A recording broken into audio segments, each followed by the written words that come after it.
ना, और कोशिश करो तो हर बार उसमें कर देना। ये फिल्टर है इसका।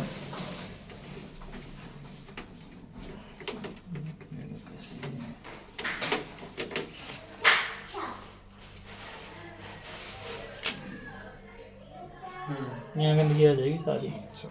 ठीक है, हर वॉश पे करना है ये आपको, नहीं तो इसकी गंदगी जो होगी ना कपड़ों में ही घुलेगी। कपड़ों में साफ रहने वाली शिकायत ये, कोशिश करना आप वॉश करके हर डेली वॉश पे कर लेना इसको। लगाने का इसको नीचे दबा के बाहर आ जाएगा।